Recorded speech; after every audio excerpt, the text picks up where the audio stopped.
शुरू करेंगे हम लोग चैप्टर 2 यानी कि बहुपद। क्या नाम है? बहुपद। तो बहुपद जिसको इंग्लिश में क्या बोलते हैं? पोलिनोमाइड।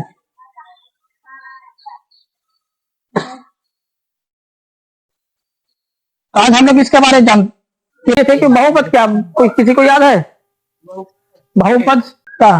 बहुपद मतलब दो से घटे नहीं, बहुपद। चलो कोई बात नहीं, चलो हम बोलो। तो बहुपद को समझने के पहले हम बहुपद को अगर दो भागों में बांटते हैं, ठीक है ना। पहला क्या बोलेंगे? बहु। इसको अगर दो खंड में करेंगे तो क्या होता है? बहु। और पद दूसरा में क्या होता है? पद। तो यहाँ पे बहुपद है ना, इसको क्या किया? दो भाग में बांट दिया। पहला बहु में, दूसरा में पद। ये दोनों को क्या कर दिए? अलग कर दिए। अगर इंग्लिश में करेंगे तो इंग्लिश में क्या होगा? जैसे यहाँ पे देखो पोली लिखा हुआ है ना, तो यहाँ पे इंग्लिश में क्या होगा? पोली। और दूसरा में क्या लिखा हुआ है? नोबाइल। तो ये दोनों को अलग कर दिए, ठीक है ना। अब इसका शाब्दिक अर्थ निकालते हैं। तो शाब्दिक अर्थ बहु का मतलब होता है बहुत। इसका शाब्दिक अर्थ क्या होता है? बहुत। अब पद का मतलब पद, इसको इंग्लिश में अगर बोलेंगे टर्म, टर्म बोलते, ठीक है ना। तो यदि बहुपद के जिसमें क्या होगा? बहुत सारे पद होगा। अगर इसका डिफिनेशन लिखेंगे क्या होगा इसका डिफिनेशन में? कि जिसमें क्या होता है? बहुत सारे पद हो, उसको क्या बोलेंगे? उसको बोलेंगे बहुपद। अब बहुपद में एक और वर्ड आता है पद। अब पद के बारे में जानते हैं, इससे पहले पद के बारे में पढ़ा होगा, ठीक है ना। तो पद क्या है? अगर हम पद को आकर पद जैसे घट करते नहीं, कोई भी जैसे बहुपद को याद रखना। इसमें बहुपद में तुमको दो चीज का महत्वपूर्ण होता है, पहला चर और वो अचर। तो क्या करना हमको? पद के बारे में जानना पड़ेगा। पद देखो, पद कितने प्रकार का होता है? दो नहीं, तीन।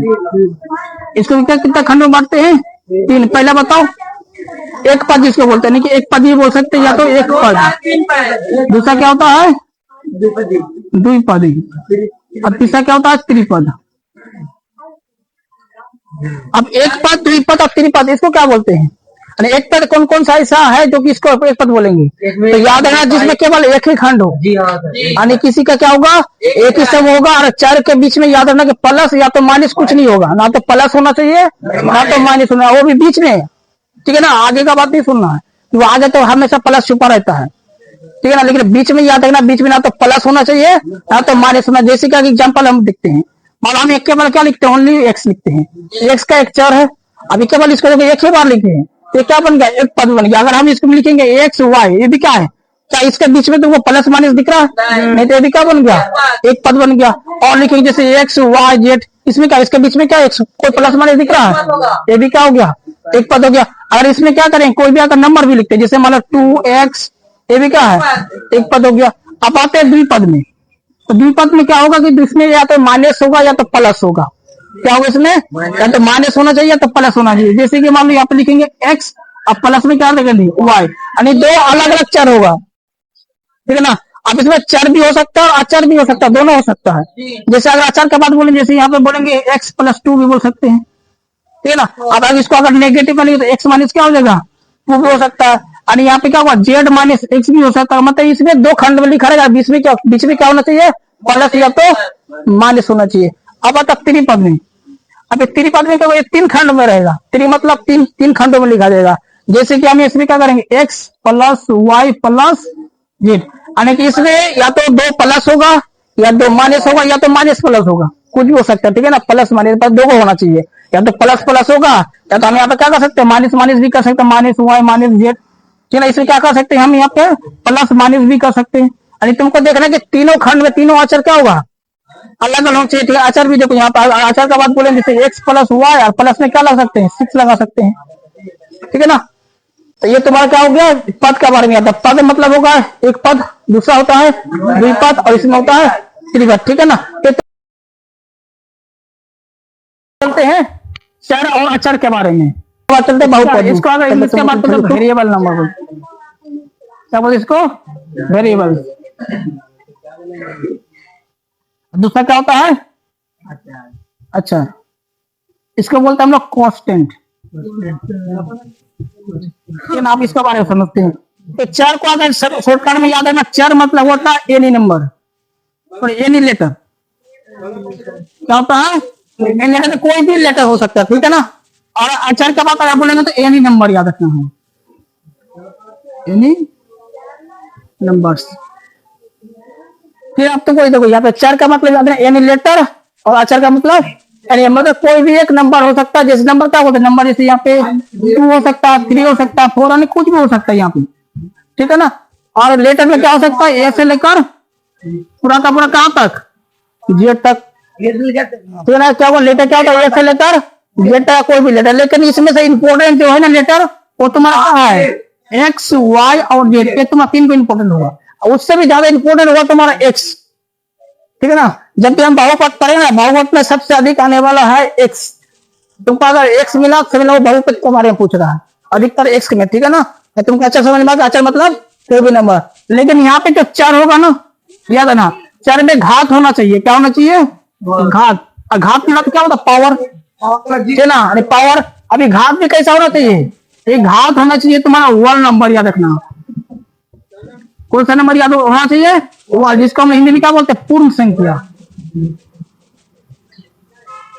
पूर्ण संख्या। यानी इसका जो घात बनेगा ना अक्षर में, वो क्या ऐसा बनेगा, पूर्ण संख्या का घात बनेगा। पूर्ण संख्या किसको बोलते हैं, पूर्ण संख्या 0 से लेकर क्या होता है, पूरा एकदम अनंत तक होता है, 0 से अनंत तक, ठीक है ना। तो इसमें याद रखना क्या क्या घात में नहीं होना चाहिए। तो घात में पहला नेगेटिव, ठीक है, ये नेगेटिव घात में नहीं होना चाहिए। दूसरा क्या नहीं होना चाहिए, डेसिमल, याद देना। तुम्हारा घात में 2 चीज नहीं होना चाहिए, पहला नेगेटिव नहीं होना चाहिए और डेसिमल नहीं चुना। अगर तुम्हारा नेगेटिव और डेसिमल मिल गया तो समझना वो बहुपद नहीं है, ठीक है ना। और इन दोनों के अलावा जो भी घात में मिल रहा है वो सारा क्या बनेगा, बहुपद। जैसे कि देखो ध्यान से, अब इसका बहुपद का एग्जांपल लेते हैं। तो बहुपद एग्जांपल क्या आता है, क्या होना चाहिए, उसका घात होना चाहिए चर में। और चर में कौन सा घात होना चाहिए, पूर्ण संख्या। पूर्ण संख्या क्या, 0 से अनंत तक कोई भी लेटर हो सकता है, लेकिन उसमें क्या नहीं होना चाहिए, नेगेटिव, और दूसरा डेसिमल नहीं होना चाहिए। जैसे ध्यान से, अगर हम यहाँ पर लिखते एक्स स्क्वायर प्लस में लिखते एक्स माइनस 1, तो बताओ क्या बहुपद है या नहीं है, तो बहुपद नहीं है, क्योंकि देखो यहाँ पर नेगेटिव लिख दीजिए, तो ये नेगेटिव और को नहीं होना चाहिए था। दूसरा देखो, अगर मान लो यहाँ पे लिखते एक्स स्क्वायर प्लस एक्स, बताइए बहुपद है। देखो यहाँ पे 2 है, यहाँ पे देखो एक्स है ना, तो एक्स का पावर में कितना छुपा रहता है, 1। हमेशा क्या छुपा रहता है, 1। और 1 क्या है, पूर्ण संख्या है, ठीक है ना। अगर दूसरा अगर बात बोलेंगे, जैसे यहाँ पे एक्स का पावर 0 भी हो सकता है, ठीक है ना। 0 भी क्या है, 1 नंबर है, पूर्ण संख्या है, क्योंकि अगर इसका मतलब क्या होता है 1, याद रखना। और इसको हल करें तो क्या निकलेगा हमारा, यानी किसी के भी पावर में अगर तुमको 0 मिल गया, ठीक ना, उसका मान क्या हो जाता है, 1 हो जाता है। तुमको डायरेक्ट याद रखना पड़ेगा ना। दूसरा बताओ, जैसे अगर मान लो यहाँ पर लिखते एक्स स्क्वायर प्लस में लिखता है 1/x, ये बताओ है या नहीं है, नहीं है। क्यों, देखो यहाँ पे तुम्हारा बटा में आ गया, बटा का मतलब क्या होता है, डेसिमल। दूसरा बता, इसको अगर हम देखो ध्यान से, अगर तुमको यहाँ पे क्या करेंगे, प्लस, इसको जब हम ऊपर लेके जाते तो यहाँ पे क्या छुपा रहता है, 1 छुपा रहता है ना पावर में। जब ये बटा से वो अंश में जाता है तो क्या बनता है, माइनस, नेगेटिव में बन जाता है। तो नेगेटिव आ गया ना, जो कि हमारा क्या होना चाहिए, नेगेटिव करने चाहिए। अब बहु समझ में आ गया, बहुपद मतलब कोई भी ऐसा जिसका घात होना चाहिए। और घात तो कोई भी चर आया तो घात तो आएगा ही, चाहे कम से कम एक भी आएगा।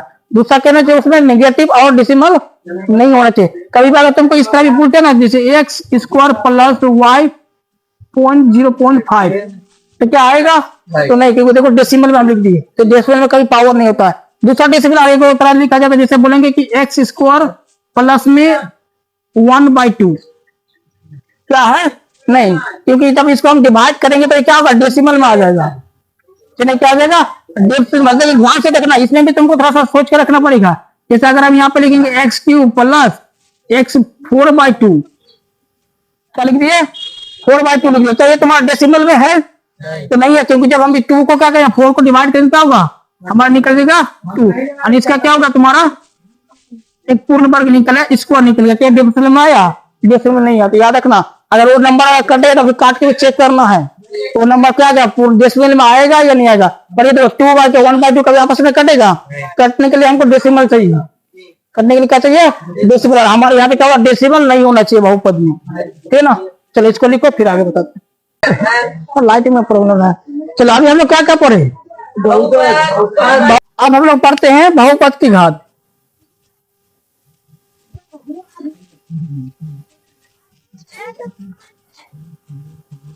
चलो बहुपद की घात, चलो ये समझते कि बहुपद की घात क्या होता है। तो ये घात जो होगा ना, घात अधिकतम संख्या, यानी जो भी अधिकतम घात होगा वही क्या होगा, बहुपद की घात कहलाएंगे। जैसे कि अगर जैसे हमारे यहाँ पे हम कोई भी नंबर 4 लिखते हैं, तो 4 में मान लो यहाँ पे 4 लिखते हैं और 4 में क्या 3 का भी लिखें, तो बताओ इसमें बहुपद की घात कौन सा होगा। तो याद रखना कि तुम्हारा x के पावर 4 होगा, ठीक है ना, तो हमको अधिकतम घात देना, 4 की क्या देखना है, अधिकतम घात, तो उसी को हम लोग लिख सकते हैं यहाँ पे 4 की अधिकतम घात,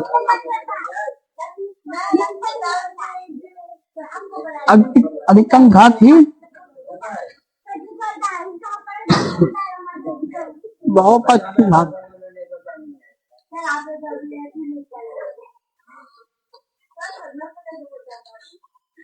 होती। तो याद है, ठीक है ना, बहुपद की घात क्या होगा कि जो 4 होगा ना, 4 का अधिकतम घात ही क्या होगा, बहुपद जो भी हाईएस्ट नंबर होगा, ठीक है ना। अब हम लोग समझते हैं बहुपद के प्रकार, यानी बहुपद के कितने प्रकार, तो याद रखना वो भी क्या होगा, 3 प्रकार का होता है। तो पहला क्या होता है, रैखिक बहुपद, याद रखना।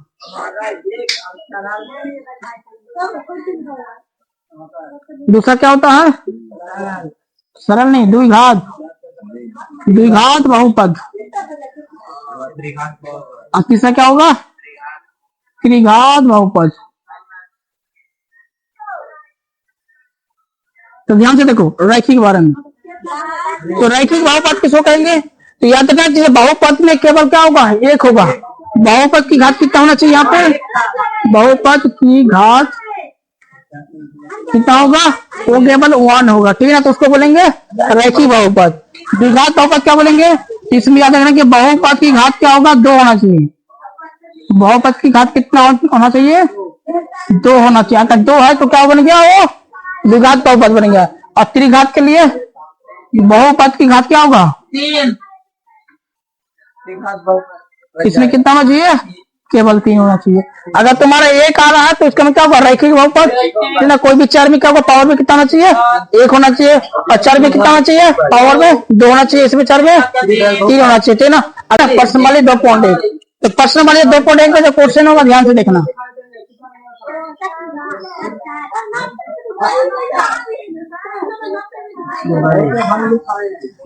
उसमें क्या px रहेगा, px में क्या होगा, px शून्यांकों की संख्या ज्ञात करना। पर इसमें तुमको बहुपद देखो, बहुपद कैसे देगा, एक ग्राफ के रूप देगा। कैसे देगा, एक ग्राफ, जैसे ग्राफ समझते हैं ना, यहाँ पे क्या होगा, एगो इस तरह करके तुमको प्लस का जैसा सीन देगा, ठीक है ना। तो इसको क्या बोलते हैं, ध्यान से देखो, इस ये वाला जो खड़ा है ना उसको बोलता है कॉलम, और जो इसे तिरछा उसको बोलते हैं रो, ठीक है ना। तो तुमको 2 लाइन दिखेगा, एगो कॉलम दिखेगा, एगो रो दिखेगा, ठीक है ना। तो तुमको इसमें क्या होना चाहिए, तुमको याद होना चाहिए px। ध्यान से कुछ देखो, यहाँ पे क्या बोला है, केवल px बोला है, तो केवल हमें px में फोकस करना है। तो x हमारा कौन सा घर हुआ, ये वाला x वाला घर होता है, ठीक है ना, ये वाला x, और ये वाला होता है ना क्या y होता है, यानी ऊपर जो होता है। तो यहाँ पे जब दोनों रेखा जहाँ पे क्या मिलता है, यहाँ पे प्रतिच्छेद, तो उसको क्या बोलता है, मूल बिंदु। अब मूल बिंदु से क्या ऊपर जो होता है वो प्लस वाला, नीचे माइनस वाला, फिर उसका लेफ्ट में क्या होता है, माइनस वाला, राइट में क्या होता है, प्लस वाला, ठीक है, ये याद रखना पड़ेगा। अब तुमको केवल फोकस पर, जब भी तुमको px की शून्यांक अगर निकालने के लिए कहा, ठीक है ना, अगर इसको अगर तुमको पूरा बेसिक से बताना बहुत लंबा क्लास हो जाएगा, इसको हमको शॉर्टकट में तुमको याद रखना पड़ेगा कि जो भी हमारा px निकालने बोलेगा ना, तो px की संख्या तो तुमको केवल फोकस करना कि x जो हमारे यहाँ से लेकर यहाँ तक जो लाइन है ना, केवल हमको उसी में फोकस करेंगे। इसमें जितनी बार कोई भी रेखा लाइन प्रतिच्छेद जितने बार करेगा उतना ही हमारा क्या होगा, संख्या होगा। जैसे एग्जांपल के लिए देखो ध्यान से, मान लो हम यहाँ पे क्या करते हैं, एक बार काटते हैं, ठीक है ना, एक बार काट के छोड़ दिए, तो बताओ कि px की संख्या कितना होगा। देखो x में कितना बार काटे हम, एक ही बार प्रतिच्छेद किया ना, तो px की संख्या कितना हो जाएगा, 1 हो जाएगा। अब इसी रेखा का हम लाइन बढ़ाते, ठीक है ना, ऐसे करके घुमा दिया, ऐसे कर दी, ठीक है। तो बताओ तो कितने बार काटा है, तो ध्यान से देखो, गिनो, यहाँ पे एक बार प्रतिच्छेद किया, 1 हो गया, यहाँ पे एक बार किया 2, यहाँ पे 3, यहाँ पे 4, हमारा टोटल px की संख्या कितना हो गया, यहाँ पे तुम्हारा हो गया 4, ठीक है ना। तो शून्यांक क्या होगा, याद है कि जहाँ पे तुम्हारे x में जितने x जो लाइन है ना रो, उसमें जितना बार प्रतिच्छेद करेगा उतना ही हमारा क्या बनेगा, px शून्यांकों की संख्या बनेगा, ठीक है ना। जैसे तुम्हारा देखो एक और देते हैं, मान लो हम यहाँ पे कर दिए, ठीक है ना, ऐसे, तो बताओ तो यहाँ पे px की संख्या कितना होगा, ध्यान से ध्यान से देखो कितना होगा, ना एक होगा ना दो होगा। ध्यान से तो हम तुमको बोले ना कि अगर हमको केवल इस रेखा में देखना, ये लाइन में, तो ये लाइन में कहीं भी तुम्हें प्रतिच्छेद करते हुए दिख रहा है? नहीं मिल रहा है ना। केवल कहाँ मिला, ऊपर ना मिल गया। और हमको केवल देखना है कि ये वाला लाइन में, ये वाला लाइन में प्रतिच्छेद है नहीं, तो हमारे पीएक्स की संख्या कितना होगा, ये होगा तो हमारा 0 हो जाएगा। एक बात हमारा क्या होगा, प्रतिच्छेद नहीं हुआ, ठीक है ना। अब दूसरा देखो, अब इसमें ध्यान से देखो, अगर हम इसमें तुमको बताओ ये वाला कितना होगा, 2। इसमें 2 होगा। तो ध्यान से पहला यहाँ पे देखो, यहाँ पे प्रतिच्छेद कर रहा है, यहाँ पे एक बार यहाँ पे हो रहा है। तो इसे अगर प्रतिच्छेद भी नहीं, अगर टच भी हो जाएगा तो नंबर काउंट कर लेना, टच भी होगा तो काउंट करा। ध्यान से देखो, टच वाला दिखाते, मान लो इस प्रकार देंगे, यहाँ से ऐसे करके घूम के चला जाएगा, ठीक है ना, यहाँ पे प्रतिच्छेद कर देगा। तो बताओ तो इसमें कितना हो रहा है, यहाँ पर भी 1 हो रहा है, यहाँ पे 2 हो रहा है, यहाँ पे 3 हो रहा है। तो टोटल पीएक्स की संख्या कितना हो गया, 3। अब तुम लोग देख लो यहाँ पे पर्सन वाली तो पॉइंट 1, इसमें जितना भी क्वेश्चन दिख रहा है ना, सारा कल क्या होमवर्क रहा तुम्हारा, इसको सारा सोल्व करके ना पीएक्स की संख्या, केवल कुछ नहीं, इसको छाप लेना, जैसे ग्राफ में दिया उसका करना, छाप लेना है और टोटल क्या करें, ऐसा पीएक्स लिख के बराबर लगा जो भी नंबर होगा लिख देना है, तो कुछ नहीं करना, ठीक है। जितना कटा रहेगा बस उसको गिन के क्या करना, इस तरह करके पीएक्स बराबर लिख के लिख देना, ठीक है ना। चलो बस इतना ही, चलो इसको तुम लोग कल का होमवर्क